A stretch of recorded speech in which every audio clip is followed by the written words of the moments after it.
Isang pinagpalang araw sa inyong lahat. Tayo po'y magdinilay sa salita ng Diyos. Ang pinagmumulan ng awa at tawa ng ating buhay, ang salitawa. Today we are celebrating the feast of the exaltation of the Holy Cross.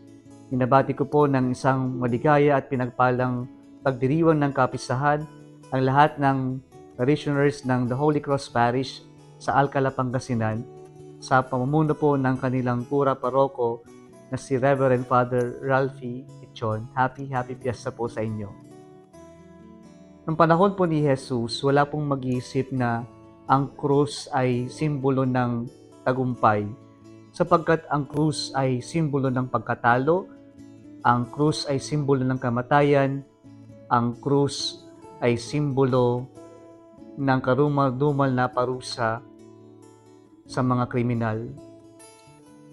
At dito po sa kahoy na krus ay ating itinampok, ating pong itinaas si Jesus na pag-ibig.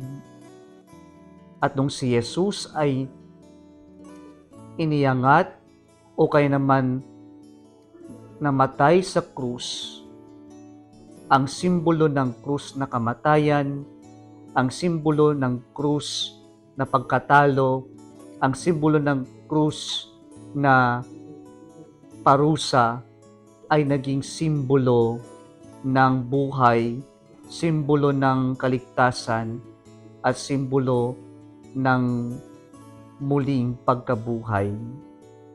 Kaya po ang pagdiriwang natin ngayon ay pagdiriwang ng pagtatagumpay ng pag-ibig ng Diyos. Ang kasalanan nating tao ay nag-umpisa sa pag-disobey o di pagsunod ng mga naunang tao na sina Adan at Eva, at doon po sa kanilang disobedience na nangyari sa isang puno, nagumpisa ang kasalanan at ang pagliligtas ay naganap din sa isang puno. Kaya po, ang pagdiriwang na ito ay pagpapaalala sa atin na nanaig nagtagumpay ang pag-ibig ng Diyos sa kasalanan at sa hatred. Ipinapakita sa atin na ang tunay na pag-ibig ay nagbibigay buhay. And so, in our gospel, we heard God so loved the world that He gave His only Son, that whoever believes in Him may not be lost, but may have eternal life. Kung makikita natin, sa kabila ng ating paglayo, ng ating kasalanan, hindi tayo hinusgahan ng Diyos. Hindi tayo pinagtabuyan ng Diyos. Hindi tayo binitawan ng Diyos. Bagkus, ang Diyos, sinamahan tayo, ang Diyos gumawa ng paraan para tayo'y maligtas sa ating mga kasalanan. Ganito ang pag-ibig ng Diyos. At ang pag-ibig ng Diyos ay nanaig sa kabila ng ating paglayo, pagtakbo sa Kanya.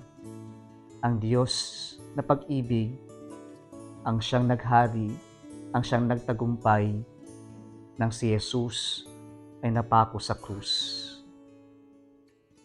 Ito rin pong ating pagdiriwang ngayon ay pagpapaalala sa atin na nanaig ang buhay sa kamatayan. Inalay ng Diyos sa kanyang buhay para tayo'y magkaroon ng bagong buhay, at ito ang buhay na walang hanggan.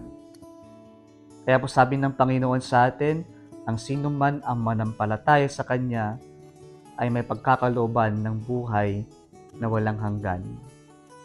Kaya po sa krus na ito, pinapaalala sa atin na ang Diyos ay buhay at ang Diyos lamang ang makakapagbigay ng buhay sapagkat sa Diyos nang mula ang buhay at ang Diyos lamang ang makakapagbigay sa atin ng buhay na walang hanggan.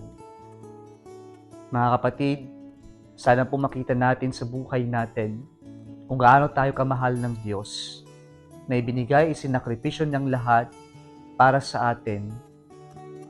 Ganito na naig ang pag-ibig ng Diyos, ganito nagtagumpay ang Diyos ng kanyang iyalay ang buong ang kanyang sarili para lamang tayo ay mapagkaaluban ng buhay na walang hanggan.